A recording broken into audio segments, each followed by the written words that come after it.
guess it all started about a week prior to the event when I was on my way to work. My car broke down on the interstate.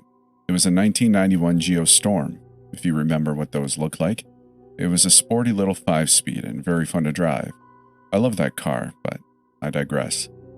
Anyways, it was the alternator or something, I don't remember, that caused me to be on the side of the road miles from work. This was long before I ever owned a cell phone, and so I started walking. That was when a very kind older gentleman picked me up and drove me to the nearest gas station. As he let me out, I said thank you, and we said our goodbyes. He made me promise to never pick someone up like he had just done. He reiterated it was because you never know who that person might be. He said he had only done it because, and I quote, I could tell you were a good soul. I agreed and went on my way with getting to work and having my car towed and repaired. If I had only listened to his warning, I would not be sharing this story with you today. It was a Tuesday night. I remember because I always played basketball in my buddy's gym every Tuesday night with the boys. The night was like any other. I played my normal game, a few great plays surrounded by quite a few not so great turnovers. We won a few games and lost a few as well. And this night had not given any indication of what was about to unfold, no inkling that it would become a night I would never forget. We finished up playing around 9 p.m., and I began to make the trek back home. The gym was only a few minutes away from work, but about 45 minutes away from home if I took the interstate. It started raining the second I ventured off the on-ramp and onto I-77 North. As I hit the North Carolina-Virginia state line, the rain increased drastically. It began to get foggy about halfway up the mountain, and by the time I reached the top, it was no longer rain, but a torrential downpour. The fog was so thick I could barely see 5 feet in front of the car. It was so thick it felt as if you could cut it with a knife. This, coupled with the rain, made it very difficult to drive. By the time I got off the interstate and made my way onto Highway 58, the fog had lifted slightly. The rain, however, had worsened even more. This was now a monsoon. Not long after turning onto 58, as I sat up in my seat with my back straight as a board, at the last second I saw something on the side of the road. Thinking it was a deer or something getting ready to run out in the road, I stomped on the brakes and veered to the left. As the car screeched by the figure, I saw it was a man walking on the side of the road. He was huge, standing approximately 6'4" and probably weighing around 250 pounds. He paused behind me for a moment, with his silhouette glowing in my taillights, as if pondering what he should do. I wondered the exact same thing as I watched him approach the passenger side of my little car. I thought to myself, can't let anyone walk around in a storm like this. I almost got hit by him. He might not be so lucky with the next vehicle that comes by. I rolled the window down as he reached the passenger side door. He just stood there, towering over the car, and stared straight ahead. I asked loudly over the sound of the rain, "Hey man, do you need a ride?" Without bending down to look inside the car or answering me, he opened the door and got in. He was soaking wet. He had long black hair that clung to the side of his face and dripped into his shoulders. He wore a coat that I can only describe as some sort of duster jacket, like cowboys used to wear in old westerns. It draped over his upper body and went down to his knees. It was drenched with water that was now pooling onto the floorboard and around his feet.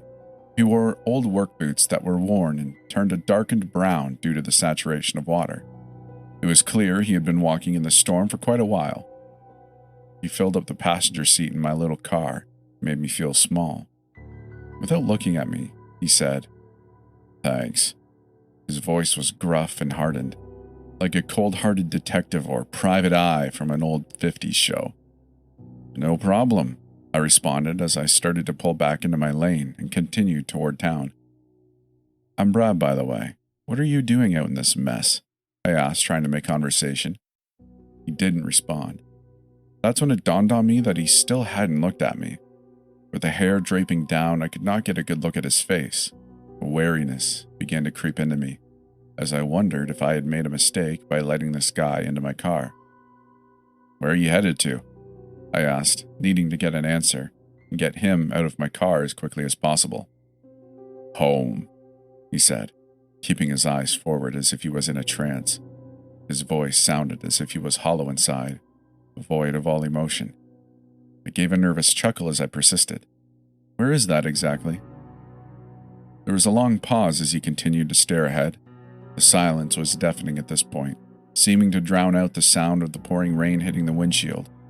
Although I could not read his facial features, it felt as if he was processing my question, deciding how he should answer or what he should do next. My weariness had grown now into a full sense of dread as I tried to anticipate what was about to happen. An image of the old man who had picked me up just a few weeks earlier entered my thoughts as his warning rang in my head. Don't pick up strangers. That's what he had said. Why had I not heeded his warning? What had I gotten myself into? Then suddenly it was like he snapped out of his trance. He turned halfway toward me so I could somewhat see his face and smiled. His smile seemed warm, yet at the same time it felt off. It looked normal, but I could not get over the feeling that it was fake. I still could not clearly see his eyes, but I could tell now that he was probably around my age or slightly older. This would put him around 30 years old or so. He had a black beard that was in need of a trim and a small scar on his upper lip. He said in a much softer and kind tone, just up ahead, about half a mile or so. So this should have made me feel at ease and more relaxed, as it was as normal a response as anyone has ever given me. Yet I could not get over the dread and danger signs that were flashing in my mind. I gripped the steering wheel so tightly my knuckles were white and felt as if it would snap off into my hands at any moment. I focused on the road as much as possible while trying to keep an eye on him without him noticing. We rode in silence the rest of the way there. It seemed like an eternity, but was probably less than 2 minutes. He broke the silence. It's just up ahead on the right. His voice was somewhere strangely in between the raspy and smooth, like the fake voice was fading back to its original hardness. Would you like me to pull into the driveway or up to the door? No, he exclaimed, now fully back to gruff. Just stop along the side of the road. That will be fine. Back to soft, like it was a Jekyll and Hyde show. I pulled onto the curb in front of the house and looked over in his direction, looking past him at the house. There were no lights on, as if no one was home and everyone was already asleep. The darkness, coupled with the fog, made the home impossible to see at night. I then looked at him. He just sat there, still looking forward. I wondered, what is this guy going to do next? Well, we're here, I said, hoping he would get the hint to get out of my car. He continued to sit there in silence. He then looked up at the house and stared for a moment. After what seemed like hours, he asked, Why did you stop to pick me up? I stared at him as he continued to look out the passenger window in the direction of the house. I thought about his question and said, I don't know. It looked like you needed help. I know I wouldn't want to be stuck out in this mess. He looked forward again and smirked with a slight grunt. He reached for the car door, and I felt relief start to creep in. He then opened the door and stuck one leg out before pausing for a moment. He then turned to face me. As I turned to face him, he said, You really shouldn't pick up strangers. You never know who is out there. He smiled at me as I looked into his eyes for the first time. His smile looked wicked, and his eyes were black as coal. I lurched back into my seat, up against the driver's side door. Be careful out there, he said as he stepped out of the car. His words were no longer decorated with the fake, soft kindness, but returned to the guttural evil that it first had. He shut the door as the rain continued to pour, and just stood there watching me. I pulled off without even looking for oncoming traffic, but kept my eyes fixated on him. Again, the shape of this giant was outlined in my taillights. He stared at me as I pulled away with those black, soulless eyes. Just before he was out of my sight, I saw him turn and walk straight toward the house. I was shaken. I didn't know what to think of this whole interaction. I drove home, hopped in the shower, and checked on my son, all tucked in nice and tight, before I crawled into bed. I kissed my sleeping wife goodnight and snuggled up to her, happy to be home. I laid there remembering the old man and his warning, and then what had just occurred, thinking to myself how odd it was that they both had said the same thing. It was a long night, but somewhere in the middle of it, I had drifted off to sleep. I awoke the next morning to my wife getting ready for work. I was off that day and planned to spend it with my 3-year-old son. As we both fixed ourselves a bowl of cereal before my son woke up, she said, "You got home late last night?" "Oh, yeah. Geez, the storm? Something awful," I replied. Couldn't hardly see to drive. I added, not wanting to share my strange encounter and worry her. "I figured it was a doozy," she remarked. She then added, "I never know with you. Thought you may have picked up a maniac killer or something." She took a big bite of her breakfast, snickering at her joke, not realizing how accurate she had been. I just sat there in astonishment. What was going on in this crazy world? Was God trying to tell me something? I could not get over the coincidences. I decided I was not going to sit around all day and ponder, and I was going to enjoy my day with my son. We spent the morning playing inside with his toys and cuddled on the couch watching Blue's Clues. Eventually, he faded off to sleep for his nap, and I went outside to mow the yard. The afternoon was spent playing outside and running around the yard and woods. And that evening, when my wife returned from work, she ran up to me as I wrestled with our 3-year-old in the front yard. "Have you heard of what was going on Highway 58? She asked excitedly. Not even having a thought of what it might be, I answered. "No. What?" "There is police tape all around a house near Fancy Gap. Apparently there was an entire family murdered last night. There are police all over the place investigating." I think my jaw visibly fell open. What are the odds? Couldn't be. I asked, "Which house was it?" She gave me the answer I already knew deep down. Without a thought, I snatched my son up, grabbed her hand, and ushered her inside the house. I think I set my boy down in front of the TV, turned on Scooby-Doo, and gave him some snacks. I then went to the kitchen table and sat down with what felt like the weight of the world upon me. My wife, confused by my silence, began fixing dinner. She didn't ask any questions or comment on it the rest of the night. I guess she could feel that something was off. This was before Google or Facebook, and so I had to wait until the evening news the next day to get any real information. The local police had already called in the FBI. They were on the TV reporting that they had discovered boot prints heading into the front door and out of the back door of the home leading into the woods. Apparently there had been 3 murdered: Jim, 55, his wife Gina, 48, and their daughter Lisa, 13. Police were currently looking for their older son, John, 29, whose last known whereabouts were Cut Bank, Montana, to inform him of his family's death. It was not confirmed by authorities, but it was rumored that he was a person of interest in the murders because they found the word home written in blood on the living room wall. It's been 14 years since that night. John has never been found. I have never forgotten that night. There was no doubt in my mind that I picked up that family's killer. Of course, I reported it to the police. I told them everything. Well, almost everything. I left out the black eyes and the foreboding warnings I received from both the old man and the hitchhiker. They said that my description did not fit John's description, as everyone had said. He was always clean-cut with a soft voice and a kind smile. They investigated it, of course, but it never led anywhere. I raised both my sons to always be wary of strangers and to never accept rides or give them to anyone. I have yet to pick up a hitchhiker since.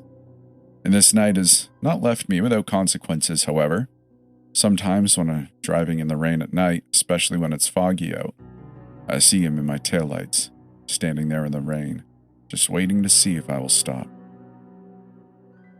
I tell you this tale as a warning that I wish I would have listened to the first time, but one that I most certainly adhere to now.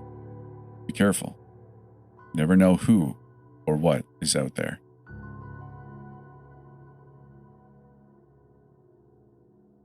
August 30th, 2023 at 11:56 a.m. "What?" I said, staring incredulously at the disheveled man sitting beside me on the park bench. Gaze affixed to the ground, he reluctantly responded, "That's when you're going to die."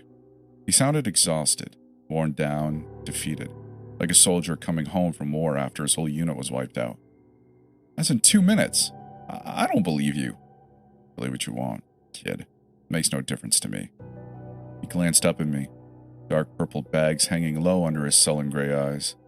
I will, I said, standing to leave. I'd taken no more than 2 steps when something massive crashed down behind me. I gasped, spinning on my heels. An enormous tree branch lay on the park bench, exactly where I'd been sitting. My eyes grew wide as dinner plates, and my heart began to palpitate wildly in my chest. He was right. You're welcome, the man said, brushing stray leaves from his suit as he stood. He turned to walk away as I grasped for words. The man's shoes clacked against the pavement as he left, snapping me from my stupor. I trotted up next to him. A million questions joggled around in my brain all at once, but one rose to the forefront of my mind. How did he know? So, thanks for saving me.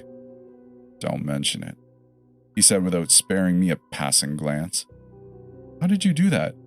Do what? Oh, come on, you know what I'm talking about. How did you know I was going to die? The man stopped in his tracks. Turning to face me, he locked eyes with me, sending a chill rippling through my body. Look, kid, I've had this ability ever since I was a child. It's a curse and it's ruined my life. Be glad that you don't have to bear this burden. I stared behind him, pondering his statement. I don't think it would be that bad. It might be nice to know when people are going to die so I can stop it, like what you did with me. The man paused, his eyes lighting up as he looked down at me. You would actually want this? Yeah, I don't think I'd mind, I admitted, shrugging my shoulders. All right, kid. I'll make you a deal. I'll transfer my power to you. I get a free conscience and you gain the ability to help as you see it. But I'll only do this on one condition, he said, a smug grin tugging at the corners of his lips. I cocked an eyebrow, and there it was, the catch. What are you going to ask, for my soul or something? If that's the case, then no deal. Oh, no, nothing major like that. I just want something small, inconspicuous, barely even worth mentioning. My condition is that you can't transfer the power back to me under any circumstances. That's all. A sense of relief washed over me at his revelation. Why didn't you just say that in the first place? I'll do it, I said, motioning to shake on it. I'm glad that we were able to come to an agreement. The man grabbed my hand with a ferocity that I hadn't known possible. Every muscle and tendon exploded with pain. I tried to yank my hand from the man's grip, but he was too strong. Oh, why are you doing this? I stuttered as that awful sensation spread like wildfire to the rest of my body. It's not up to me. Think of it as a down payment for the transfer. The man's visage glowed with pure elation as I dropped to the floor, thrashing violently, desperate to free myself from the absolute torture that I was being subjected to. My whole body ached, every cell in my system screaming in agony. I remember wondering if I was going to die, and then everything went black. I awoke to something scratchy poking me in the face. I groggily leaned up, rubbing my eyes. Were you dead? A boy no older than 5 was standing over me holding a stick. Kid. Lovely. No, I was just tired, so I took a nap. Where's your mom, buddy? I asked, brushing away the rocks and dirt that clung to my arms. She's over there, he said, pointing to a woman in a lavender cardigan, sitting atop the same bench that I'd almost died on. But you're a weirdo, he continued, much to my dismay, and she doesn't let me talk to weirdos. Bye. And with that, he darted away.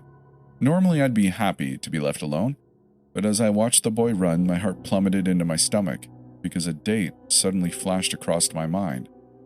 December 18th, 2029. That meant the transfer had worked, but it also meant that boy only had 6 years to live.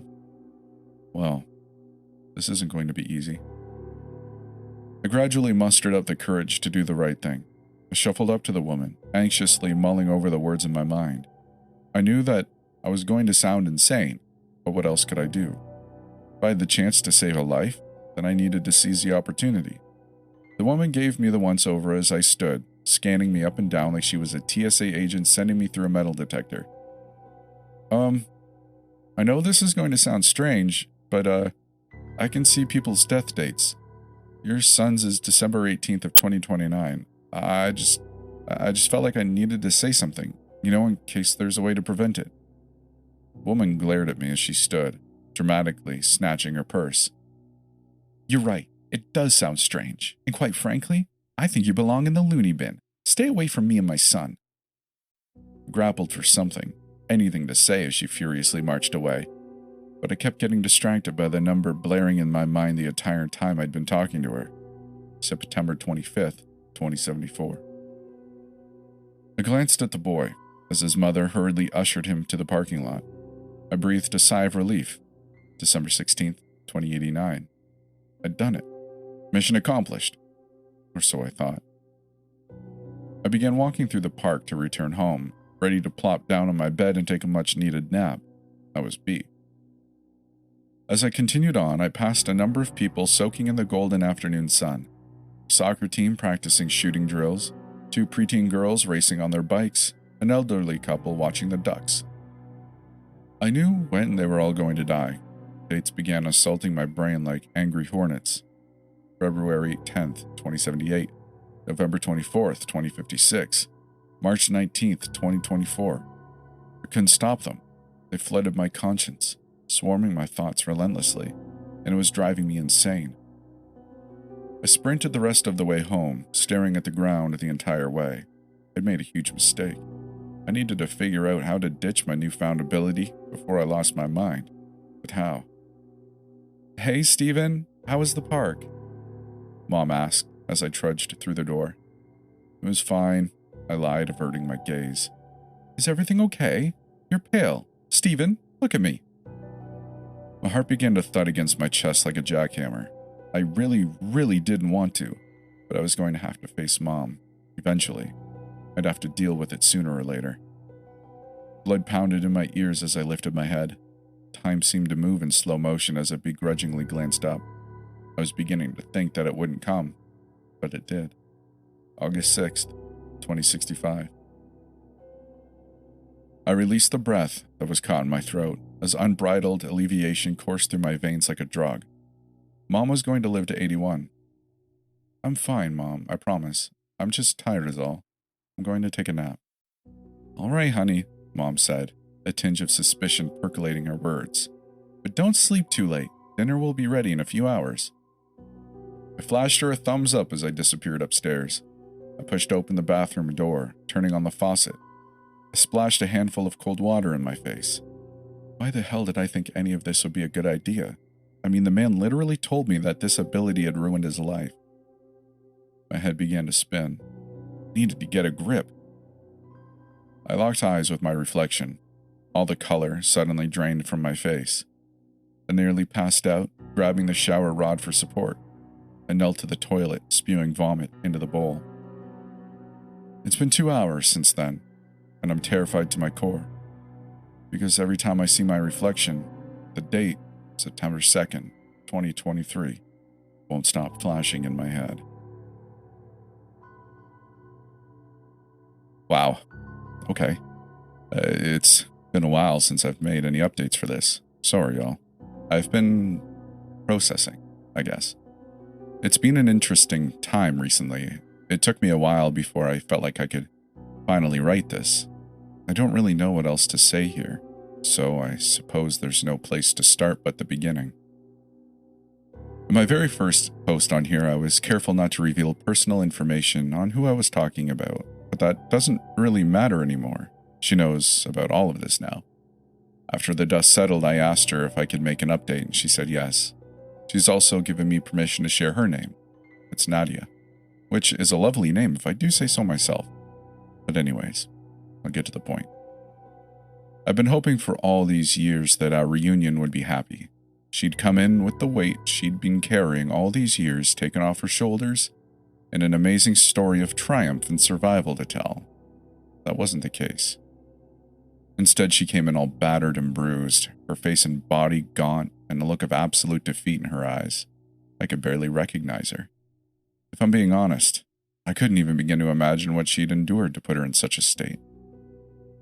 I still remember how the plate I was holding shattered against the floor of the diner when my body nearly stopped working as the shock of who I was seeing hit me.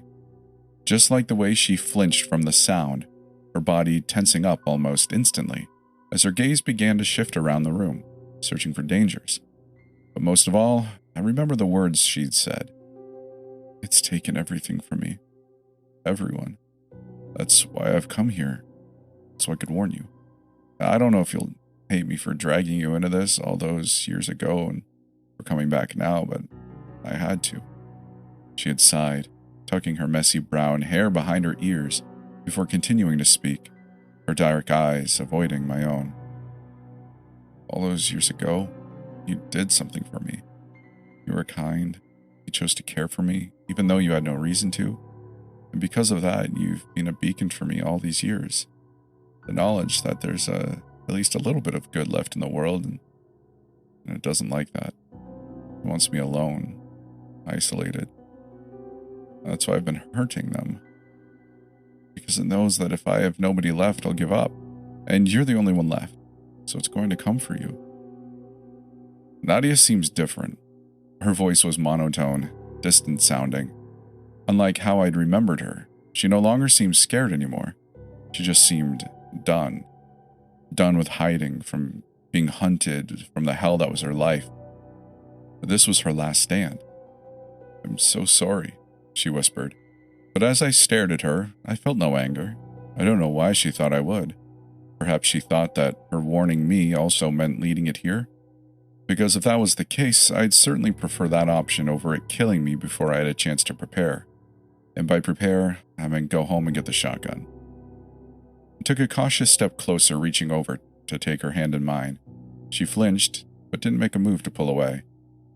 I hesitated, trying to find the right words.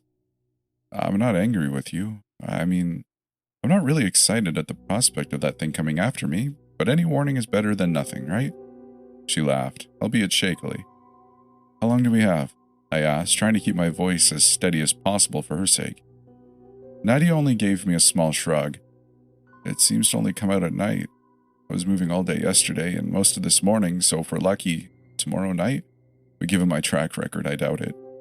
She was still avoiding my gaze, but from what I could see of her eyes, she was holding back tears. I squeezed her hand, trying to embody courage that I didn't feel. Nadia, look at me. Her dark eyes flicked upwards to meet mine. You said it took everyone else away from you, right? She nodded. Then it would have come after me either way. At least now I have a fighting chance. I've always been strangely calm when I'm in danger. I used to joke that my fear response was backwards. I'm calm when people should be panicked and panicky when nothing is wrong. Maybe my brain understands that if I panic when I'm in danger, I would drown in it instead of helping me to get to safety, so it turns that part off. That's just a guess, though. I'm not a scientist or nothing. I took a deep breath. I still had that feeling of sinking dread in my stomach, but the rest of me was calm. Or more like, empty, I guess. Here's what we're going to do. The two of us left the diner after I explained my plan to head back to my home. At that moment, I remember having two priorities. The first was saying goodbye. I wasn't sure if I was going to make it through the night, but if I wasn't, I was saying proper goodbyes. I wasn't sure if my husband would believe me, but I'd told him Nadia's story before. If someone shows up with the exact same story and same impossible scar, that's pretty damning evidence in my opinion. The second I'd mentioned earlier, the shotgun. My husband enjoys hunting, so we have a 10 gauge in the house, and I've come with him on a few trips. Turns out hunting animals isn't something I enjoy, but I do know how to use a gun. My husband was skeptical at first, but oh boy, if you see Nadia in that moment, you'd just know she wasn't lying. There's nothing in the world that couldn't convince me of that. At first we argued. A lot. Obviously he wasn't on board with what I was planning on doing. I mean, who wouldn't be? But if that thing was coming after me, I was not going to drag him or my baby girl into it. This might be a bit strange to say given what happened, but I think out of everything that happened that night, saying goodbye to them was the worst. At least my husband understood the gravity of the situation, and he knew there wasn't much we could do to avoid it. He was devastated, of course, but he knew why I had to go. If I was dying that night, the only goal I had would be keeping my family safe. My daughter, on the other hand, was a different story. She's so little, I couldn't possibly explain all this to her. I've spent the last few years convincing her that monsters aren't real. How could I possibly tell her differently now? I hugged her tight and told her I would be back soon. She gave me that sideways little smile she's always had and wandered off to play with her toys again. And that was it. I was leaving my house and driving off into the woods, far away from where my loved ones could be collateral damage. In the forest near my home, there's the small abandoned shack. It's easy enough to get to. I used to go to parties there back in high school, but far away from other people. The two of us slipped inside as the sun began to fade and the temperature dropped, huddling together in a corner as we waited for the thing to follow us to what we hoped would be its final resting place. Nadia was curled in a corner, seemingly trying to make herself as small as she could. She rocked back and forth ever so slightly, pulling her thick cardigan tighter around herself as she did. For the first time that day, she looked well and truly terrified. "Do you think it'll work?" Her voice was shaky, barely above a whisper. I shrugged. "I'm not sure, if I'm being honest. But if I know one thing, I'm going to blow that monster's head off." She gave me a weak smile. I'd like to mention at this point that I'm in no way a very violent person. Hell, at that point, the most damage I'd ever done to a person, or person-like thing, was when I'd punched the girl who'd been spreading rumors about a friend back in 10th grade. But this had been different. After hearing this girl's story, I knew that if I ever came face to face with this monster, all that was going out the window. And so we waited. The hours passed and the woods around us darkened, every sound morphing into a potential danger. The moonlight filtered in through the broken windows, bathing the room in an eerie glow. The two of us sat rigid, Nadia's hand clutching the hunting knife my husband had given her, and mine around my gun. As we flinched at the sounds of every passing animal or snapping twig, but for a while things were quiet, neither of us really having anything to talk about at that moment. At some point during the night, Nadia had begun crying. She buried her head in her knees, and my hand drifted to cover hers, trying to offer some minuscule amount of comfort. I wish I could have said something to help her in that moment, but my mind was blank. The two of us were facing the monster that had haunted her every waking moment for the past 5 years, who'd taken away everyone she'd cared about, reduced her to a shell of a person whose only hope was to live another day. Holding her hand as she cried was all I could think of doing. The next few hours were spent in utter silence. Everything around us was so still, so quiet, that I'd almost let my guard down. That was until a look of pure fear crossed Nadia's tear-stained face. Her eyes grew wild as she pressed herself further into the walls of the shack, blindly pointing her knife in the direction of the door. "It's coming," she whispered. "Oh my God, it's coming, it's coming." But before I could say or do anything to calm her down, a new sound caught my attention. Heavy footsteps making their way towards us. With every passing second, they only grew louder. Twigs and dead leaves outside snapped under the force. I was frozen in place, the shotgun aimed at the sound, ready to unleash hell on whatever came through that door. But I wasn't ready. I couldn't think of a single scenario where I would be prepared to process what stood in front of me. A single knock echoed through the room as the flimsy wooden door splintered, and I just froze. A single blow from the thing had been enough to take the door completely off its hinges. Heavy footsteps slowly and deliberately making their way towards the shack. I jumped to my feet, entering a defensive stance with my gun trained on the door. But as the thing slammed against the door, and I watched it collapse under the force, acid eating through the wood like it was nothing, I simply froze. The horrors I'd been imagining didn't nearly do the thing justice. The very first thing I noticed was just how wrong it looked. Somewhat human-looking, but every fiber of my being was screaming that this was not a human. The thing's impossibly tall frame towered over both me and Nadia, with sickly pale skin that seemed to just barely stretch over its bones. Shoulders and elbows jutting out to the point I was surprised that they hadn't tore through the skin itself. Its mouth was split open in what seemed to be some horrible imitation of a grin, revealing rows of pointed, rotted teeth speckled with dark blood. It wore the scraps of what once could have been a camouflage uniform, but the remaining fabric was so dirtied and stained from the years of rough travel, along with it seemingly being soaked with wet blood made it near impossible for me to fully tell. I stared at it for a moment, desperately trying to comprehend what I was looking at, when it lunged towards me. I don't really remember what happened next. My mind just went blank and my reflexes took over, and I aimed my shotgun and fired a round into its head. All of a sudden, the thing was no longer moving towards me, instead crumpling onto the floor in less than a second. The impact from the bullet blew apart its face, blood and brain matter exploding outwards and covering every nearby surface in a thin layer of gore. The walls, the ground, my clothing, everything. And then there was just silence. Neither of us dared to move.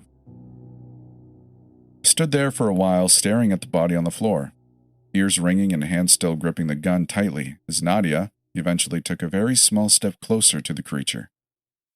"Do you think it's dead?" At the sound of her voice, the monster twitched. It shouldn't have been able to, but it did.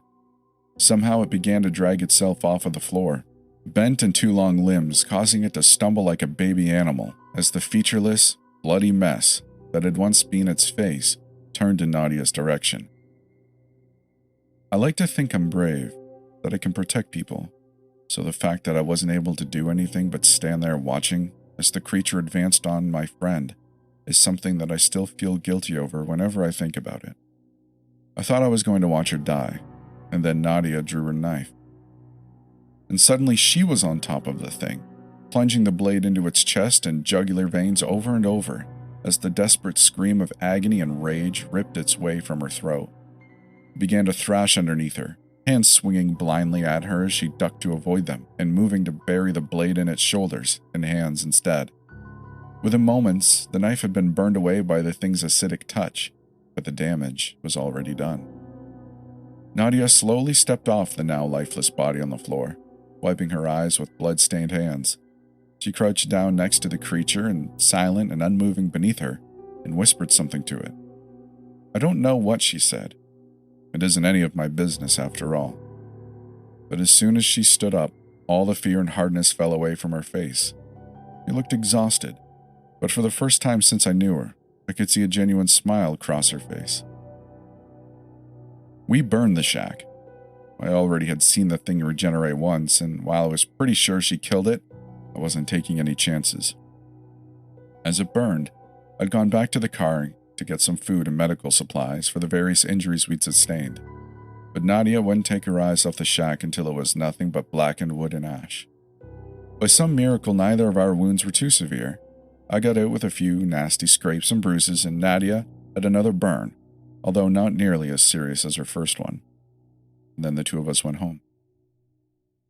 It's been a bit of a blur since then. The diner was closed for like 3 weeks as I recovered, and thankfully my neighbors didn't pry about my whereabouts, much further than my husband's explanation of some vague yet horrible medical emergency, which is probably a miracle in itself. Nadia's been staying with my family since everything happened. She's been doing okay. It'll be a long road after everything she's been through, I'm sure, but I know she'll be able to get through it. I've been having a hard time recently, too. I'm a lot more on edge and jumpy than I used to be, and I've had some pretty awful nightmares as well, but I suppose that's understandable. I've just been taking it day by day. That's really all I can do after all. But Nadia's monster's dead and my family is safe, so I think that things will be okay from here.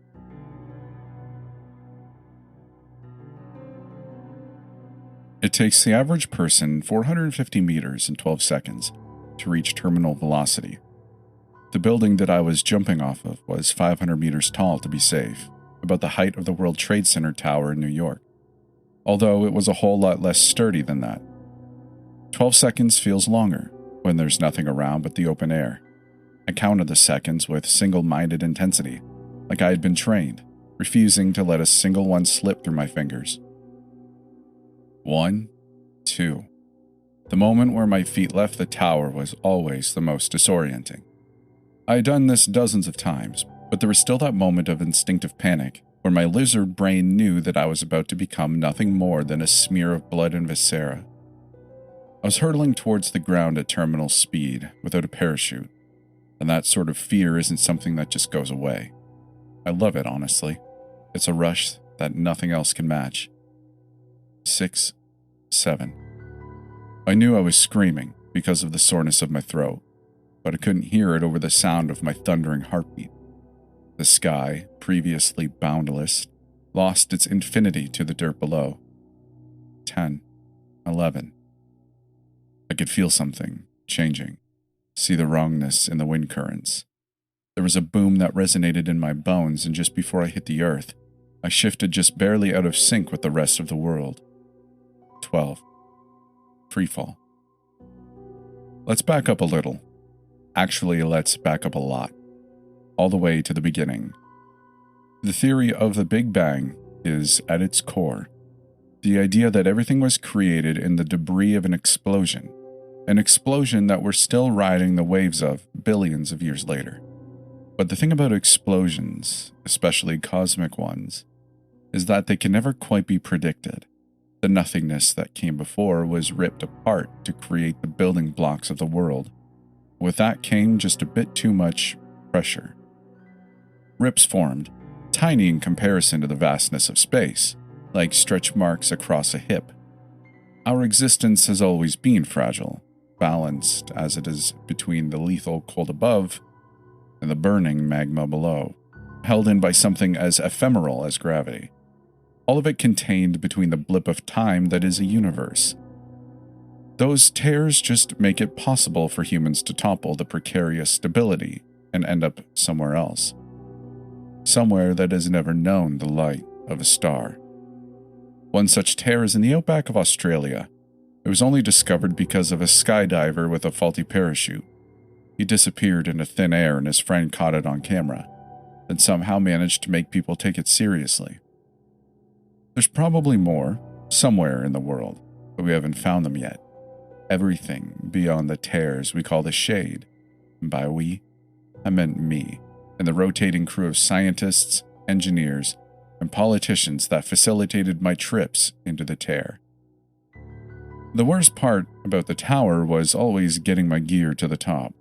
There wasn't enough room up there for me to get into my suit, so I had to do it on the ground, with the help of about a dozen techs. The suit itself was a combination between a spacesuit and an outfit meant for deep-sea diving, and it weighed 41 kilograms. It was one big piece with no seams, except for the hatch in the back that I stepped in through to reduce the possibility for leaks. Because where I was going, the air was not only toxic, nor just passively deadly. It was going to be actively attacking me. Once the techs had sealed me in and done their checks, I had to lug myself and the suit into the elevator and wait the small eternity it took for the rickety thing to haul itself up the tower. It was made as quickly and safely as possible, but building codes had long since been disregarded. As I got higher and higher up, I could feel the building swaying and hear the tortured groaning of the elevator cables. My muscles were burning from the strain of holding up the suit by the time the doors dinged open. And when I got to the top, they hooked me up to a tether and directed me to stand at the edge of the roof. The tether took up most of the room because of how long it was. Even stacked and coiled up carefully, I was handed a mouse in a small sealed container and told to attach the container to the belt around my waist. The mouse probably only had an hour or so worth of air, but that didn't much matter. In all likelihood, it wouldn't survive long enough to suffocate. The lab coats were bustling around with a fervor born of having cool science things to do. They cooed over their shiny machines and only spoke to me when they had to, using the radio in my suit because I couldn't hear anything through the thick fabric of it. They did their best to stay away from me. It was subtle, but I noticed it in the way they kept a foot of distance at all times. The lingering glances, the refusal to turn their backs to me. I was the crazy guy that had willingly gone into the shade dozens of times, and then actually came back. They were scared of me. We had only found one tear, but the mathematicians and astronomers were almost certain that there are more somewhere. They thought that the others might not be located on Earth. They might not even be near Earth. But they did probably exist. The rips, or at least the ones I went through, weren't very cooperative with human science. They didn't exist according to every instrument that got pointed at them, and the only way to access them was inconvenient at best. The thing coming in had to be falling at terminal velocity. It had to be fairly small, and there couldn't be a way to stop the fall. If any of those conditions weren't met, the portals just wouldn't open. You would fall straight through the empty air and splatter to pieces on the rocks below. The most interesting part, to the scientists, was that the RIP somehow knew if someone had a way to stop their fall.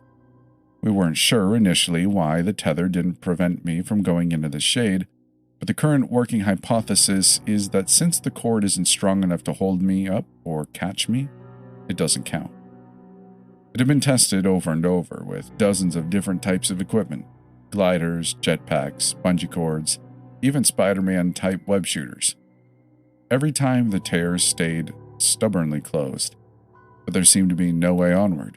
They couldn't exactly throw someone off the building with no way to catch them. At that time, I was working as an intern to the actual scientists, and I very much wanted to jump off the building. I'd always been an adrenaline junkie. I didn't have much to live for anyways, and it sounded like fun. So when the scientists had all gone home for the night, I'd grabbed one of the hazard suits and some rope and gear, and a buddy who was just as lacking in common sense as me. At that point, we were drunk as hell, and even when confronted with the long drop down, I was still absolutely ready. My buddy took more convincing, but eventually he came around too, helped along with a couple more beers. We rigged up an amateur pulley system, tied the rope around my chest and the loops of the hazard suit, and then I jumped before I could even think better of it. 12 seconds. That's long enough to realize your stupidity, and almost long enough to regret it. My body was being pulled apart like taffy. My organs were shattering under the weight of infinite dimensions. And then I was in the shade. It's impossible to describe exactly what it's like there. It was the endlessness of the deep ocean, evident in the horizon line between sky and sea.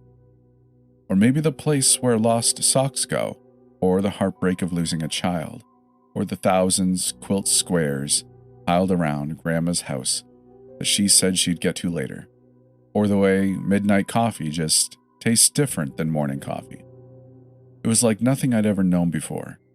I was addicted from the very first glimpse. I only caught a peek of it that time, before my buddy saw me blink out of existence, panicked, and pulled on the rope as hard as he could, slinging me back into the real world, where I fell onto the ground, slowed by the strange physics of the shade. He reported it later as somewhat like an optical illusion. He didn't close his eyes, he didn't look away, but I went fuzzy, and then I was gone so seamlessly that he didn't realize what happened for several seconds. At that point, the tower didn't have cameras. The only interesting thing about the building was its proximity to a phenomenon that couldn't even be assessed yet, and security was assumed to be a waste of money. So I had the option to say nothing, and in all likelihood I would never be found out. But I wanted to go back in, and even in the short moment that I'd spent there, I could feel the air eating away at my protective outfit. Afterward, I'd seen the marks where the fabric had decayed. I knew that I'd need money and resources if I wanted to go back. I told the head scientist what I had discovered, and after 2 good hours of yelling, it was agreed that I would be the one to go back in the shade. Frankly, I think I was the only person who wanted the job. I could hear a person talking to me over the radio in my suit as soon as I fell through, but I couldn't respond. The first couple of moments are always disorienting, and I was too busy trying to remember my own sentience to parse the fast stream of words being thrown at me. I've been describing it with metaphors because it isn't just a physical place. I perceive it through thoughts just as much as I do through sight. But I think the closest thing on Earth is the open ocean at night, when the sky and the sea merge together in the distance, and everything is completely dark, because the stars are covered by clouds. When I'm in the shade, I fall towards the horizon line forever, skimming over the waves and dipping my fingers into the water. "Ben," the man on the radio said. "Ben, come in. This is Miller. Talk to me." "I'm not Ben," I giggled, the adrenaline rush making me giddy. "I'm Agent Splat." There was a long moment of judgmental silence, and I cleared my throat awkwardly before Miller seemed to decide to just move on. "Are you in the shade?" he asked. "Yeah," I said. To me, it felt like I was just floating, but I knew from the readings on my suit and tether that I was, in fact, falling. Very fast, and getting faster every second. Miller made a sound of approval. Okay, then release the mouse when you feel ready. I acknowledged him and unhooked the compartment from my belt. It was made out of clear glass so I could see the mouse inside, small and white-furred. The way it cowered against the floor of its cage made me feel slightly guilty. I'd had a couple pet mice as children, and I knew that something bad would happen when I opened the container, even if I didn't know exactly what it would be. Still, I had a job to do, so I pressed the button on the side and exposed the mouse to the shade. Instantly, its fur started to decay, flaking away from its body. When all the hair was gone, it was like the shadows around me reached out and sank into its skin. It squeaked in terror, black streaking across its skin like a lightning, the muscles under its skin bulging and contorting. I could see shadows in its breath every time it exhaled, its tiny chest heaving. It turned to look at me, its red eyes rimmed with the darkness of the shade and crumbled into dust. The dust billowed out and settled onto my gloved hands.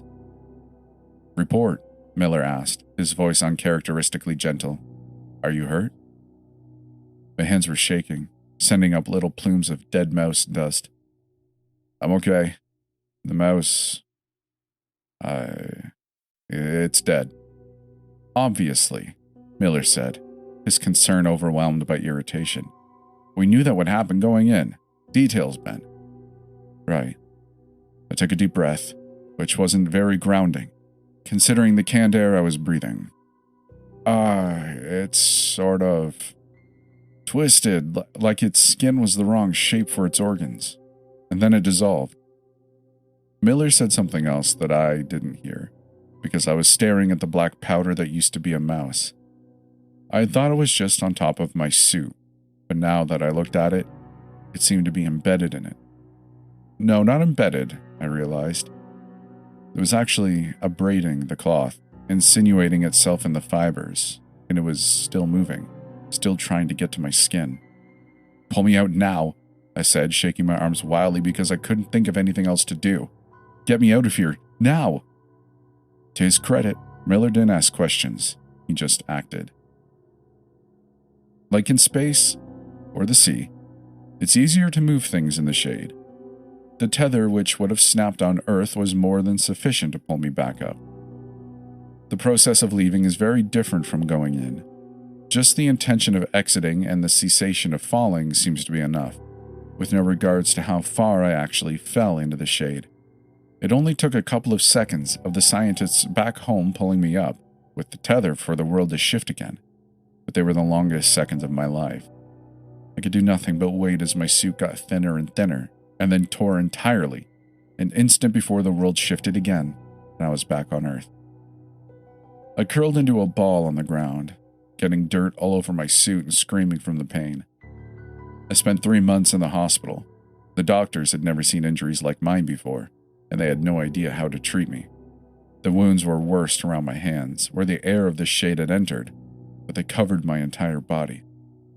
They felt like burns, and they came with vertigo so severe I couldn't stand up, and waves of dark dread that traveled up from my fingertips. They looked like shadows shifting under my skin, but were strangely flat, like a tattoo. I was kept hydrated and given pain medicine that barely helped, but other than that, there wasn't anything that could be done for me. I just had to heal on my own, which I did, laboriously slowly. The shadows never went away entirely, but the pain did, eventually, and they disappeared from everywhere except my hands, wrists, and fingers. It might be more accurate to say that they collected around my hands, pooling under my nails and making bracelets around my wrists. My hospital bills were all paid for, and in return I spent hours undergoing every test under the sun. They didn't exactly keep me prisoner, but they locked the door during the night. As soon as I could move on my own, I snuck out of my bed at midnight and wrapped my fists in blankets. Then I punched the window as hard as I could. I felt the impact of my arm, which was still shaky and weak, and the glass barely cracked, but I kept going. I was done with the shade. I wanted nothing else to do with it. The hospital was built under the assumption that people would want to stay inside, not run away, so it was easy enough to leave without being seen. I withdrew my meager amount of savings, covered my hands with long gloves, and got the cheapest train ticket I could find. I just wanted to get as far away as I could. The train thundered across dry dirt, over a small creek, around a mountain, and with every mile I felt safer. And soon enough the train went dark, all the other passengers settling down to sleep. I couldn't sleep, seized by the fear that if I closed my eyes, I'd end right back at that tower, staring over the edge and deciding to jump. My palms itched in my gloves, irritated by the coarse material. Looking out the train window at the endless, flat landscape that flew by almost as fast as I saw it, I could almost imagine I was looking out at the shade. As I thought that, I felt my fingers beginning to burn, a pale imitation of the way they'd felt on the day that the shade got into me. I rubbed my palms together and did my best to ignore it, but the burning kept getting worse and worse, creeping past my wrists, towards my elbows. And after a quick look around to make sure that the other passengers were asleep, I finally gave in and peeled off my gloves. The shadows under my skin were swirling, more active than they had been in weeks.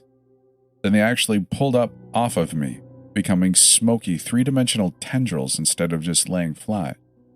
I tried to push them back in by flattening them against my thigh, but they just spread out in a halo around my hand, then popped right back up again when I moved it. They twisted around each other, forming a vaguely circular shape right above my hand. I felt that vertigo that had haunted me during my recovery, and then, with a pop, a mouse appeared in the center of my palm. Shrieking, I threw it across the room, and I swear it sent me a look of utter betrayal an instant before it phased out of existence again. By the time people started looking at me to figure out why I was screaming, the shadows were back to their usual state on my skin. Someone asked if I was okay.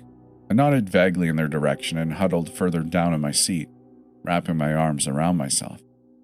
I was hoping that if I just got far enough away, it would all stop. When the train ended, I got on a bus, then another train, eventually ending up in Brisbane. I got the first room for the night that I could, and decided that I was going to hide in the bed until the world stopped trying to kill me. When I woke up, the mouse was on the pillow next to me, fast asleep, and my shadows were retreating into my skin. Its fur was standing straight up, like it had been shocked with static electricity, and it was covered in the same shadows that I was. It's always been told my curiosity is going to get me killed one day. I poked the mouse with my finger. It, predictably, bit me. "Oh, screw you," I said, cradling my injury to my chest. The mouse closed its eyes and went back to sleep. The darn thing was still unfairly cute. I guess you need a name if you're going to keep showing up. The mouse didn't offer an opinion. After an extremely awkward glance, I discovered that she was female. How about Nibbles? You certainly like to bite. After watching Nibbles for long enough that I was sure she wasn't going to do anything interesting, I got up to take a shower. There wasn't anything else to do. When I came out of the bathroom, Nibbles was gone again. She kept showing up throughout the next few days. I spent them trying my best not to think too hard and get stuck in fear, and honestly, I started to look forward to her visits. She was a vicious little thing, but she was also fluffy and warm. She made me feel less alone. Her favorite spot to nap was on my shoulder, cuddled up against my neck. She stayed longer each time, and the portal that formed with her arrival got bigger. I had fled away from the rip because I thought that if I left, I could just go back to a normal life. Obviously, that wasn't happening. And so on the 8th day since Nibbles started appearing, I bought a burner phone and called Miller. It rang once, twice, 3 times. Just when I was starting to think that he wouldn't pick up, I heard the buzz of the line connecting. "This is Andrew Miller. Speak." I sighed, long and silent. "Hey Miller, it's Ben. There's some stuff going on that I think y'all would be interested in." "Where are you? I'm going to send a plane." He was back to his clipped and cold persona. "Brisbane. I was cringing away from the phone like I was about to be called to the principal's office. How did you get to... Never mind. Just get to the airport. I'll text you instructions, he said. I wasn't ready to give up that easily. I think you forgot the magic word. Pretty pleased with a cherry on top, he said, deadpan. I laughed and hung up on him. The plane, when it arrived, was tiny and slightly rusted, with only enough room for me, Miller, and the pilot. And by that I mean just me and Miller, because Miller was the pilot. He gave me headphones so that I could hear him through the ambient noise that such small planes always come with, and then proceeded not to talk to me for the whole flight. Nibbles appeared 30 minutes into the flight. I was used to the whole routine by now, but Miller was so shocked he almost crashed. "What the hell is that?" he asked. I scooped her up in my arms. "She's Nibbles." "That does not answer my question." I rolled my eyes, which he didn't see because he was focused on flying the plane. "The mouse you had me release in the shade, she's been visiting me." Miller glanced over again and his eyes widened. "Does that usually happen?" The shadows weren't going back into my skin like normal. Instead, they got bigger, twining around my arms. They brushed over my seat and the control panel in front of me, devouring everything they touched. "Land the plane," I said. "Now." He banked hard, sending me rattling against the wall, and sent us toward the ground at full speed. My seatbelt dissolved, and something important must have been destroyed because the plane started shaking. The door next to me, protecting me from the open air, was disappearing as I watched. "Almost there," Miller murmured. The ground came into view. On a particularly hard jolt, the door finally fell away, and I went with it. I caught a glimpse of Miller reaching out for me, panic in his eyes, and then the only thing I could see was the sky. Freefall. 12 seconds. So much time to think, but my mind was empty. I closed my eyes before I could hit the ground. The shade opened around me and crawled into my pores. I waited to die. I expected to die, or at the very least to experience the same burning pain. But a moment passed, then another, and when I finally peeled open my eyes, I was still alive, hurtling through the shade with no tether. I fell for a meaningless amount of time. I got thirsty, then hungry, but never to the point of pain or death. I got lost in the falling.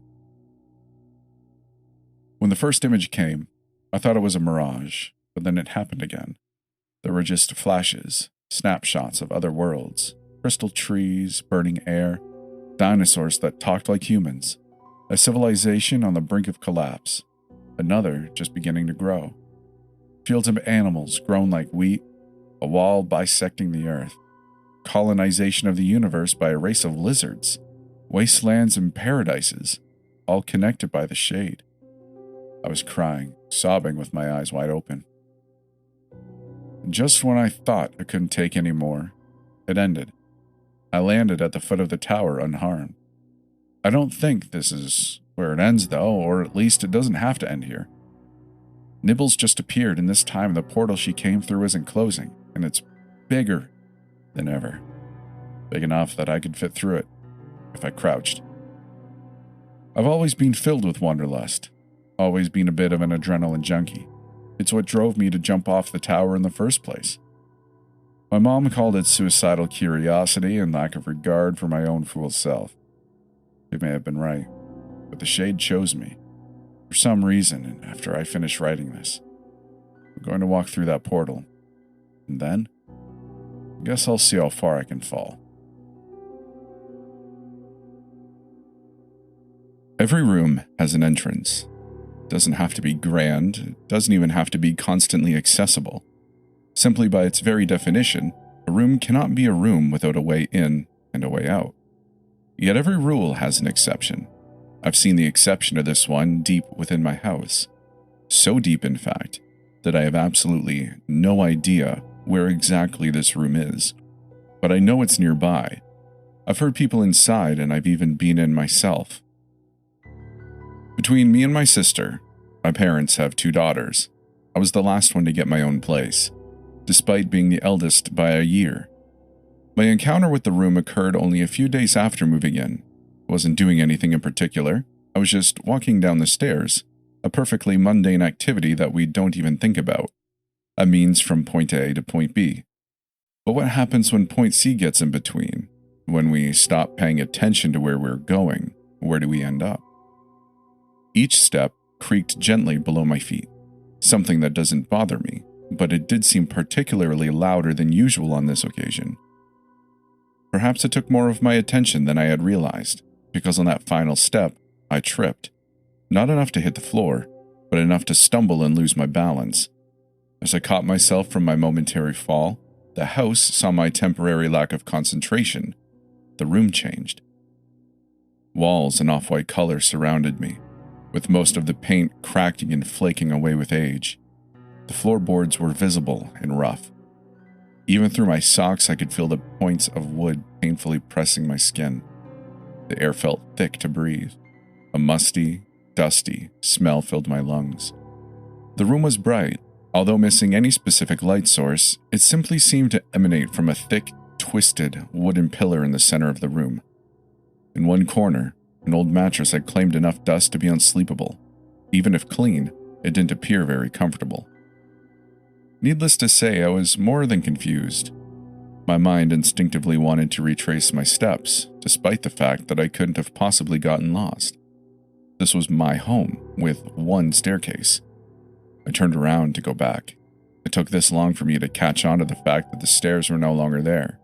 In their place, nothing. Less than nothing, even. There was no evidence of any way in or out at all. No windows, no stairs, certainly no doors. My claustrophobia began to set in. My mind had stopped searching for an explanation and was now only set on finding a way out. An impossible feat caused by an equally improbable room. I felt my heart rate rise, and I dropped to the floor. Time felt like it was moving slowly. Every corner of my thoughts focused only on the walls around me. They may not have been closing in, but my fears were. As my knees hit the floor, they felt soft. They had landed on a gentle, almost woolly material. As my vision focused and my racing mind calmed down, I realized I was in my hallway. Sunlight beamed in through the window, reminding me that I was free to leave at any time. I immediately went on a walk. I needed to feel the outside air. I didn't tell anyone about this at the time. In all honesty, I let it slowly sink into the back of my mind. And after a few days, I no longer thought of it. I hadn't forgotten. How could I ever forget something like that? I simply pushed it away. That was until my sister found the room. And just 5 days after my encounter, she dropped by to visit and see the house for the first time. I told her I'd give her a tour. The house seemed to take that liberty for me. I specifically remember being in my bedroom, upstairs, cleaning some things away. She always had the cleaner bedroom as a kid, and part of me just wanted her to notice that I was more mature now that I lived alone. I wasn't being loud. I would have heard the door if someone had knocked. I'm sure of it. But I never heard a knock. I heard her scream. It didn't echo through the house. It seemed to crawl up through the walls as a muffled noise. All around her. All around her scream. Even as I ran downstairs. "Help," I heard her cry.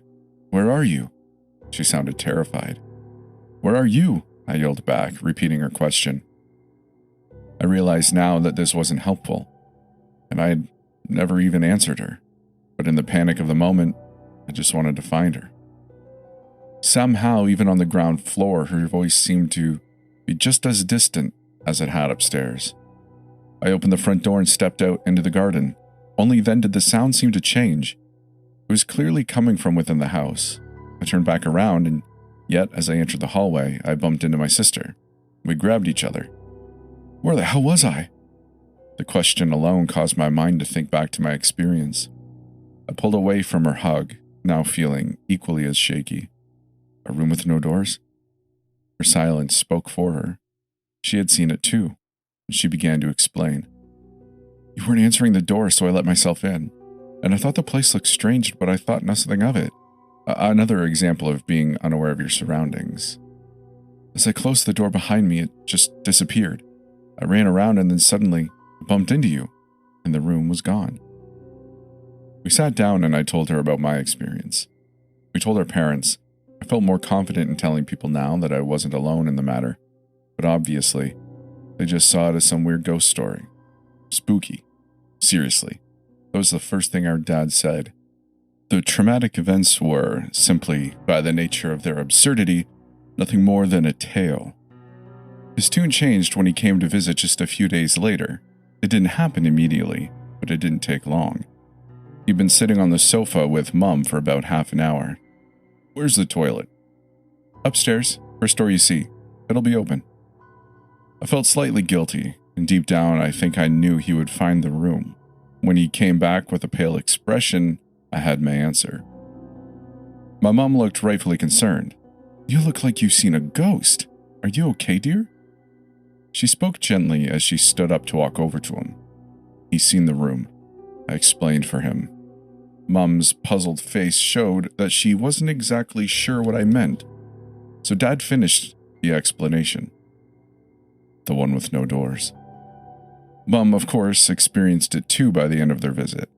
On their way out of the front door, Dad was holding her hand one moment, yet the next, she was gone. Like the rest of the cases, she returned a few moments later, albeit shaken up. Everyone who visits gets to see the room. There are no exceptions. Every single person who has ever visited my house has seen the room at some point before leaving. Then they are safely and promptly returned.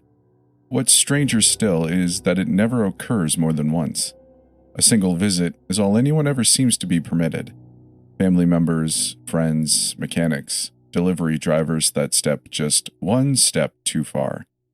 If you step foot through that front door, you will be seeing the room. This has been true for 3 years, as long as I've lived here. It became almost charming. Last night I met a guy whilst out with friends. He was nice, almost had a familiar sense to him. After chatting a while, I told him about the room. "Oh yeah, very funny." His skepticism was showing. "I'm serious. Ask any of my friends here, they've all seen it." He didn't ask any of them. Perhaps he thought that he'd just sound as insane as I did. "You're just trying to get me back to your place." I smiled at this thought and played into it. "Well, why don't you find out?" He came back to mine. He seemed to pause when he saw the house, looking pale already. I had never had someone look so frightened of the room before even seeing it. I told him that there was nothing to be afraid of, and after a moment, he apologized whilst following me inside. Once inside, his composure became calmer. He immediately told me he was going to use the bathroom. Without even asking where it was, he simply assumed it was upstairs and headed for it. Odd, I thought. But my mind was more focused on the upcoming witnessing of the room. I was excited to prove his doubts wrong. Strangely enough, he came back without having seen it. It takes some time for some people. Let me show you around. The more you move around, the faster it'll happen. I gave him a tour of the house. When we reached the final door upstairs, my bedroom, he smiled at me. Maybe it'll happen if we go in there. I smiled back, knowing his confidence would be humbled once he saw the doorless room. As I turned back to him and opened my bedroom door, I felt his presence vanish. Turning around confirmed my suspicion. He was gone. "Oh my God," the sound of his voice crawling up the walls. "Where am I?" "I told you. Believe me now?" "Well, yeah, how long does it last?" "A minute at most," I spoke whilst laughing. Yet every rule has an exception. A few minutes in, I started to get worried. After an hour, he begged me to help him. It's now been a whole night. His voices stopped. The room had always returned people. Always. And why was this man the exception? I wanted to have helped him, but I'm not even sure where I would have started. Calling the police seemed out of the question. How would I even explain that the house had kidnapped somebody? I spoke to him all night, trying to help him find a way out, but we both knew he wasn't getting out until the house allowed it. And towards the end, he gave up. He started talking about how regretful he was. At the time, I thought he meant for visiting the house, but thinking back, I believe he meant something else. He kept talking about doing the wrong thing at the wrong time. The final words I heard him say before I stopped understanding him entirely were the most telling. "She's going to keep me here." Is he talking about me? Or does he know something I don't? Researching my address further yielded an interesting development. He had been the previous owner of this house. Perhaps subconsciously I recognized him, intrigued by his familiarity. I never met the previous owner before buying the house, but it can't be a coincidence. I must have seen him somewhere before. I also found an old listing of this house from a few years before I moved in. The original floor plan had a basement, something this house currently lacks. Could this be the room? A friend of his came by today to ask if he was still here. I explained that he had left in the night. His friend came inside. He never saw the room. The room with no doors has found its prisoner. It no longer takes visitors captive. My wife and I recently bought our first home. It's an old home, a fixer-upper that needed some elbow grease put into it, but was within our budget and we weren't afraid of a little hard work. First, we fixed up the kitchen and bedrooms, then living room and dining room. One by one, we checked items off our list as we made our first home into a dream home. Eventually, all that was left was cleaning out the attic and the basement. Whoever had owned the house before had left a ton of stuff behind. The attic was full of musty boxes of clothes and old furniture. The basement was unfinished, but had a strange number of half-melted candles and a box of old, moth-eaten satin robes, which was pretty weird, but my wife and I had a good time playing dress-up and repurposing some of the old furniture. One day, while we were cleaning out the basement, Chrissy, my wife, found a really cool wooden board. It was about 18 by 20 inches and decorated with all sorts of intricate designs and carvings of angels around the edges. The center of the board listed all of the letters of the alphabet in order, along with the numbers 0 through 10. In the top corners it said the words yes and no. I thought it was probably some 1800s era teaching tool, but Chrissy corrected me. "Oh my God!" Chrissy exclaimed as she brushed a century worth of dust from its surface. "What a cute charcuterie board!" I walked over to her and picked it up from her hands as she held it out. "Whoa, babe, this is pretty cool." "Babe, look at this!" She held up another piece of wood.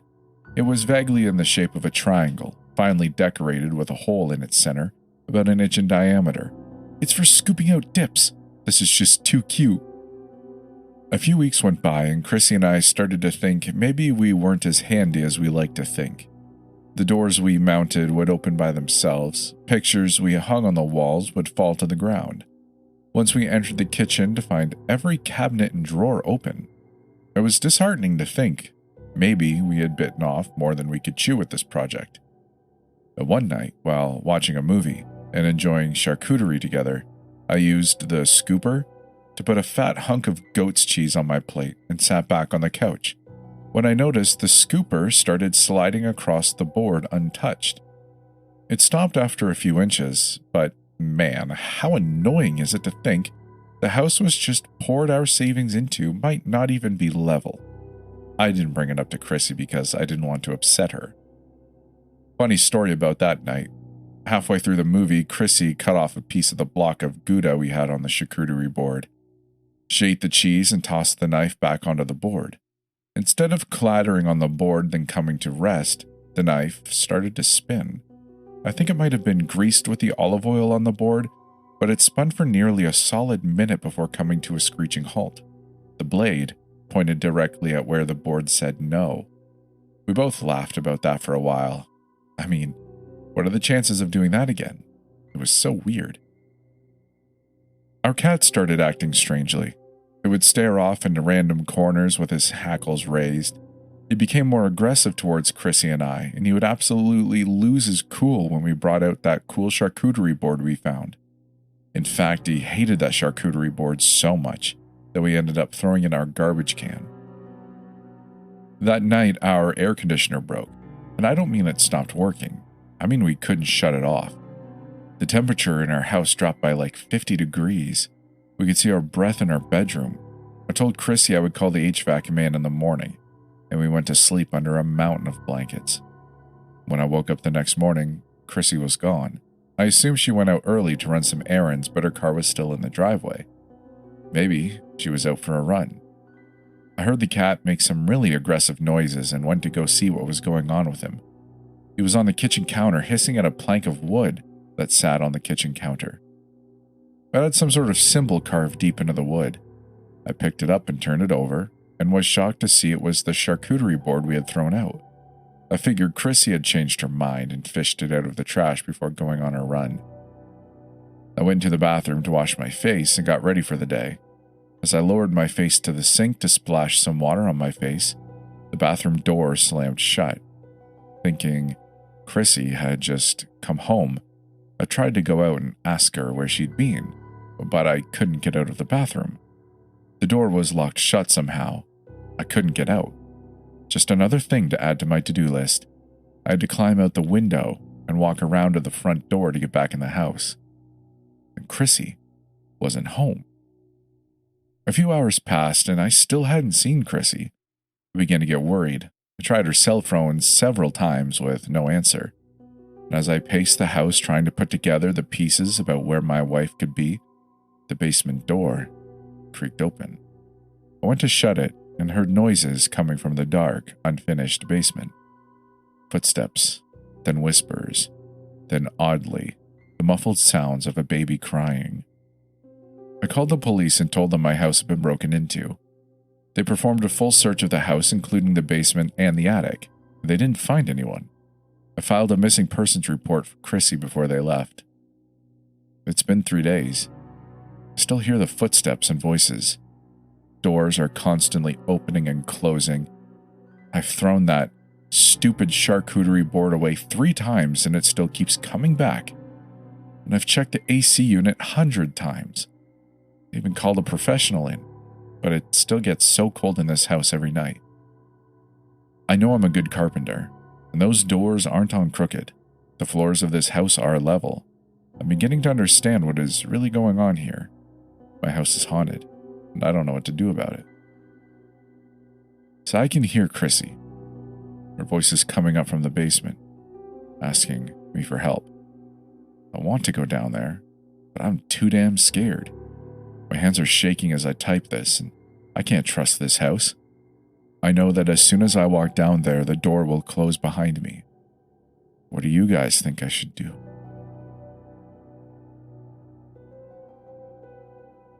My boyfriend works late hours, and when I know he's on his way to my house, I'll sit and wait for him in the kitchen to greet him. The main door is in front of me while the back porch one is behind me. He tends to come through that one so my dog doesn't bark. He called me a few minutes ago and said he just left work and he's on his way home. So, I did my normal and sat at the kitchen table scrolling on my phone until I got the "I'm outside" text. After a few minutes of scrolling, I heard his voice. The only light outside of my house was the porch light, so I look out of the kitchen window and nobody's there. "Baby, come outside." Normally his voice is reassuring and welcoming, but I had a terrible feeling and decided to call his cell phone. His phone is a track phone that he buys service for, so sometimes it simply rings twice, which is what it did every time I called. Eventually I gave up and stepped into the back porch to look outside. Maybe his phone died and he needed me to unlock the door for him. I could feel my heart drop when I remembered the door was unlocked. I start to text him asking him to answer his phone, but while I'm doing this, the voice turns from a gentle tone to an angry one. It yelled my full name and told me to come outside. My boyfriend never calls me by my full name. At this point, I'm starting to feel scared. I looked outside and it now knows that I'm not in the kitchen, and that I looked out the back porch window. I call him again.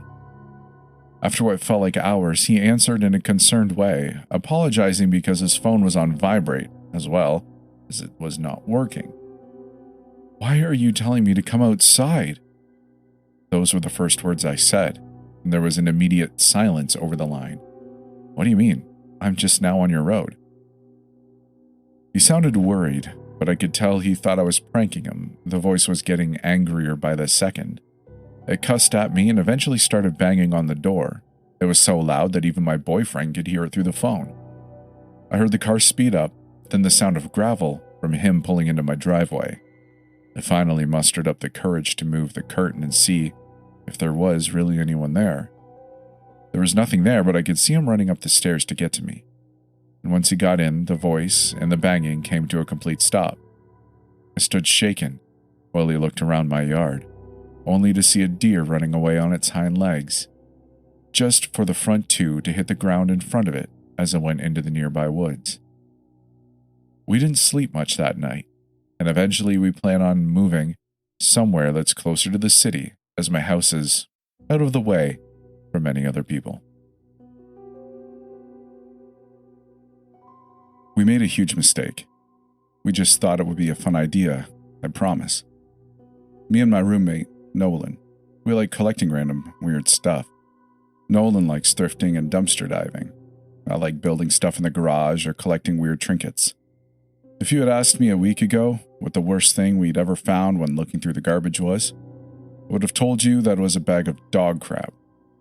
That was until we found these things. It was a few days ago, and me and Nolan were cruising through some local alleys in my car, looking for treasure. We had found a few small things, some cool old plates, a busted painting, a nice wooden side table, a good haul more or less. We were driving behind a strip mall, passing some dumpsters, when Nolan grabbed me by the shoulder. "Dude, look," he said, pointing to a dumpster just ahead of us, where a set of white feet were poking up from the bottom. I immediately pulled the car over and parked in front of the dumpster. We got out, hopped up on the ledge of the dumpster, and peered inside. "Mannequins! Sick!" I grinned. "Think we can fit them?" Nolan asked, looking at me. "We'll make them fit. Here, you fish them out, I'll go make space," I said as I stepped down and popped the trunk of the car. I moved the few things we had found so far into the trunk and pointed out that the mannequins could be stacked horizontally in the back seat. There were 3 of them, definitely not brand new, but not too bad for a dumpster find. A few scuffs and scratches here and there, but it wouldn't be a problem. This was a good enough find to make us return home satisfied with our catch, which we did. We unloaded and stacked everything in the garage and brushed off our new treasure, the mannequins. "What should we do with them?" Nolan asked. We both pondered for a moment. "You know what would be hilarious?" I started. "What if we put speakers in them and made them say creepy stuff to scare people?"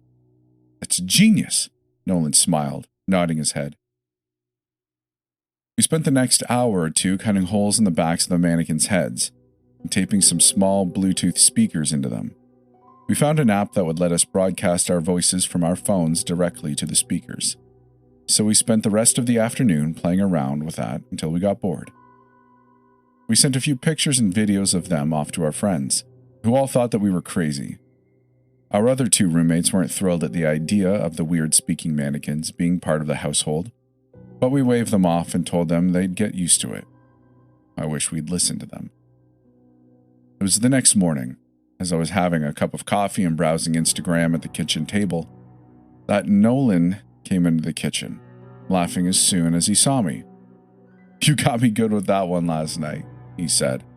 "Huh?" "The mannequin you put outside my bedroom door. Real spooky."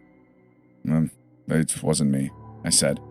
"Must have been Amy or Sunny, our other roommates." "Yeah, sure, whatever. I'm gonna get you back, though. Just you wait," Nolan said with a dismissive wave of his hand, as he took a cup of coffee for himself and went back upstairs. That day passed as any Saturday would, mostly doing nothing, a bit of cleaning around the house. Later in the evening, we invited a couple of friends over so that we could crack open a few beers and have a fire in the backyard. We showed off our mannequins and everyone hated them except for me and Nolan. We didn't really care though, but we put them back inside so that they wouldn't bother people too much. "Going to the bathroom. Anyone need anything?" I asked, standing up from the fire. 1 or 2 people wanted beers, so I nodded and went inside. The bathroom door was slightly ajar and the lights were off, so I figured nobody was in there.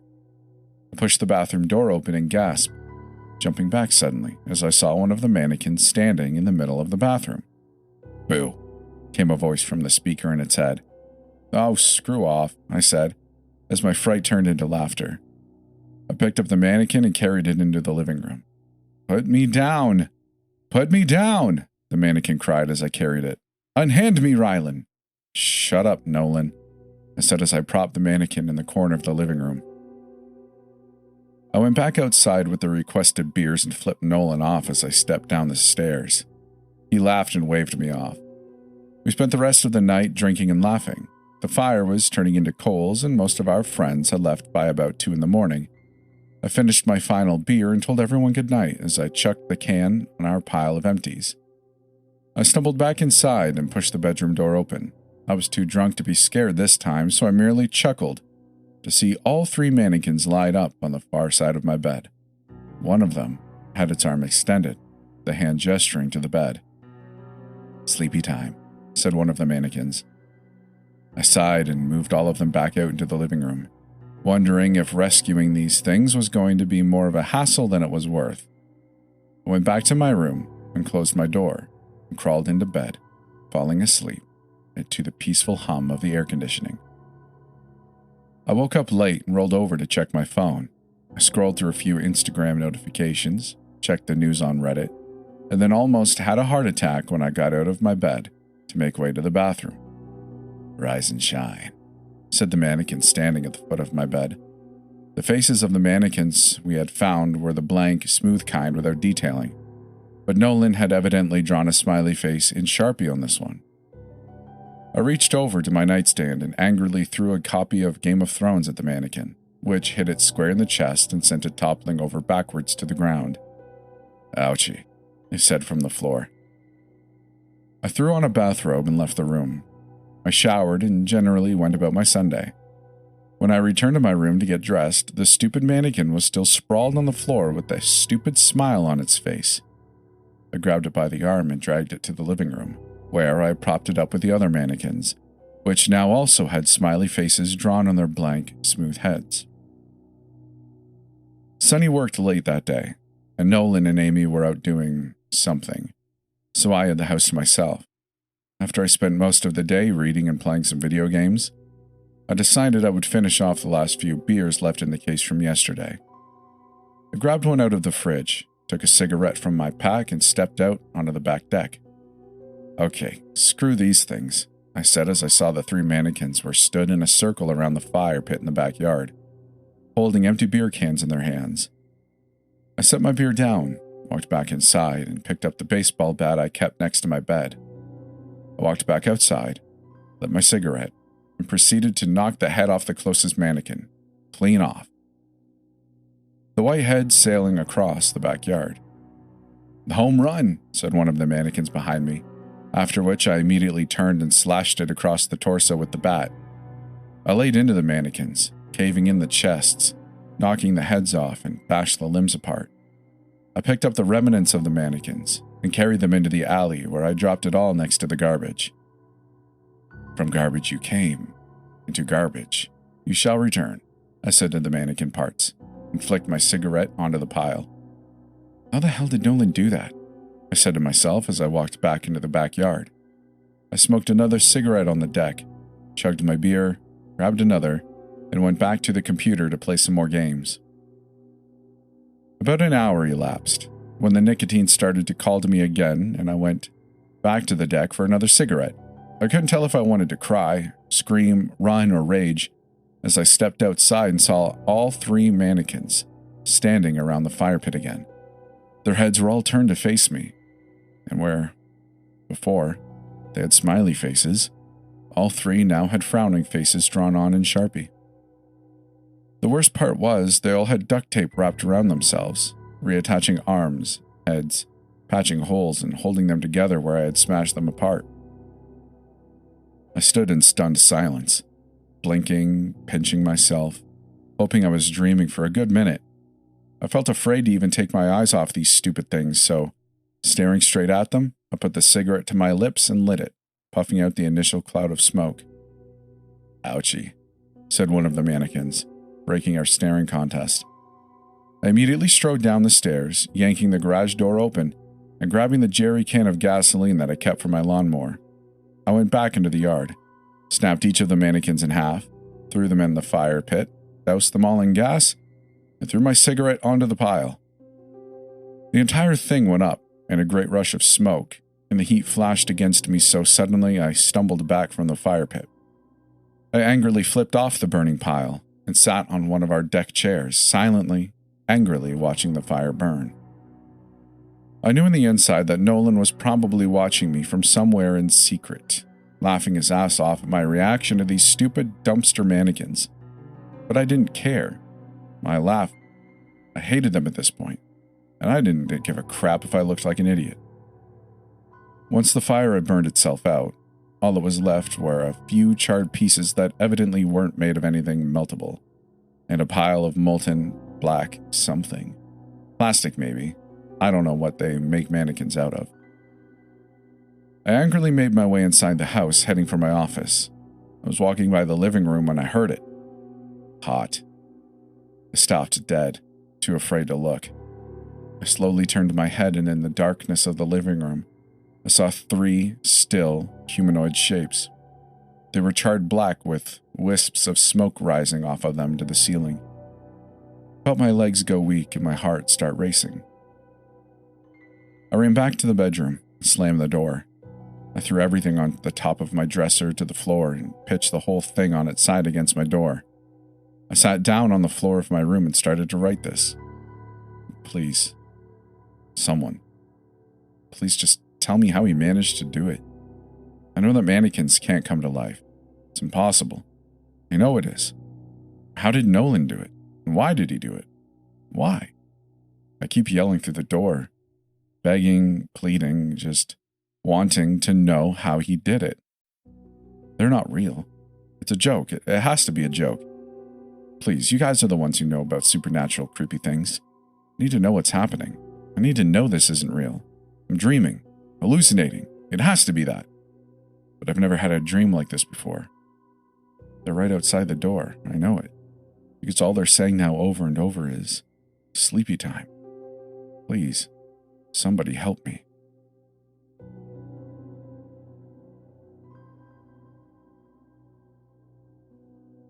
When I was a child, I lived with my parents in a beautiful mountaintop cottage in Chattanooga, Tennessee. It wasn't a big house, but it was a paradise for a small child who loved the outdoors. I spent all my time out in the hills, baking in the summer sun. The mountaintop was a small, tight-knit community, and my parents wouldn't bat an eyelash if I would leave the house at first light and not come home until after dark. They knew I was safe, and frankly, were probably glad to have some peace and quiet in the house. My childhood days of adventuring came to a sudden end a week after my 11th birthday. That morning, over our breakfast cereal, my dad had told me the circus had come to town and overnight had erected a massive red and yellow tent just outside of the baseball field in the valley below. My mouth hung slack-jawed over my Rice Krispies. Chattanooga was a decently sized town, but outside of the baseball field, the aquarium, and the great outdoors, there wasn't much for a kid to do back then. So when my dad offered to take the family to the circus that weekend as part of my birthday celebration, I couldn't believe it. I made sure the hug I gave to my dad every morning lingered a few seconds longer that day before I ventured out onto the mountaintop forest. I ran through the forest, legs pumping like pistons. I was so excited.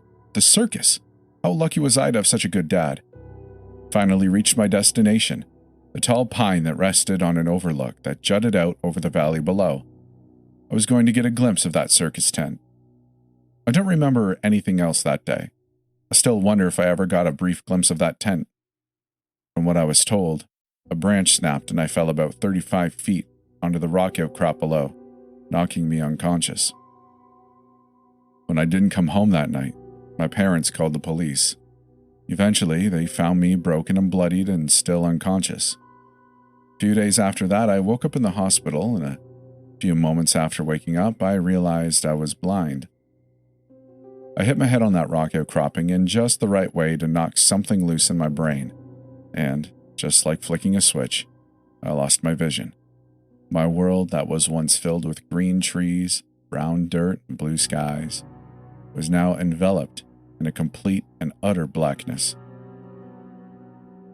The next few years were hard, very hard, but like all things, you get used to it. You adapt, you learn new things, you find new passions and carry on with life. I say all of that to tell you I'm 40 now. I've been blind now for most of my life. I've grown and adapted, and after several years, I finally feel like I'm able to be happy with my life. I have a job, I work at a school for the blind, several friends, and I live alone in a house that I have finally been able to buy after years of saving. Things have been going well for me. Really well, actually. After all these years in the dark, I finally feel like my feet are back up under me. I finally feel at peace with my life and the circumstances I found myself in. I finally feel like I'm back in control of my life. I'm a completely capable adult. Or I felt that way until this week. It all started on Monday. I had a crap day at school. A real stinker. Kids were jerks, my boss was a jerk, the weather sucked. Just an all-around bad day. We all have them. As soon as I got home that day, I was going to get into bed and go to sleep, just to put this day behind me. And that is what I started to do. I walked in, drank a glass of water, and crawled into bed. But it didn't feel right. Something was off. I laid there for a few minutes when it hit me. My bed was warm when I crawled in, only on one side, as if someone had just gotten out of bed moments before I walked in the room. My mouth went dry and I laid in silence for several more minutes, listening. I decided I was just imagining things, got another glass of water, and went to sleep. The next day after work, I came home and plopped down on the couch to watch TV. Yes, us blind folk do that sometimes. Some shows you really need eyes for, but with modern accessibility features, scenes are described for us. It's pretty cool. It's like having a robot read a screenplay for you. Kind of weird to get used to, but it's better than sitting in silence. So, I'm sitting there, not really listening to the TV, more zoned out than anything, when I notice I'm feeling heat. Nothing too intense, just a low, steady heat is coming from my right side. It took me a minute to realize it was heat coming from a lamp on the end table right next to me. I don't turn lights on in my house, ever. Why would I? I have lamps and light bulbs screw into their sockets, but I never use them. Friends use them when they come over, but that's about it.